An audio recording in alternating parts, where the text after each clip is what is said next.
இயேசுநாதர்கிட்ட ஒருத்தர் வந்து கேட்டாராம், இயேசுவே என்னை எவ்வளவு நேசிக்கிறீர்கள் அப்படின்னு. அவர் தன்னுடைய இரு கைகளையும் அகல விரித்து இவ்வளவு என்று சொல்லி சிலுவையில் உயிர் நீத்தார் அப்படின்னு சொல்லுவாங்க.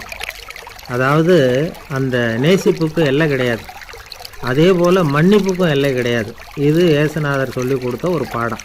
இயேசுனுடைய சீடர்களில் ஒருத்தன் பீட்டர், அவன் ஒரு நாள் இயேசுநாதர்கிட்ட கேட்டிருக்கான், இயேசுவே நான் வந்து என்னுடைய தம்பிக்கிட்ட அடிக்கடி சண்டை போட்டுக்கிட்டு இருக்கேன், என்னுடைய சகோதரன் கூட, அவனை நான் எத்தனை தடவை மன்னிக்கிறது? ஏற்கனவே 7 தடவை அவனை மன்னிச்சுட்டேன் அப்படின்னு சொல்லியிருக்கிறான். அப்போது இயேசு சொன்னாராம், மன்னிக்கிறதுக்கு எத்தனை தடவைங்கிற கணக்கெல்லாம் கிடையாது, எத்தனை தடவை உன்னுடைய சகோதரன் உன்னை கோபப்படுத்துகிறானோ அத்தனை தடவை நீ மன்னிக்கிறதுக்கும் தயாராக இருக்கணும், அதுதான் அப்படின்னு சொன்னாராம்.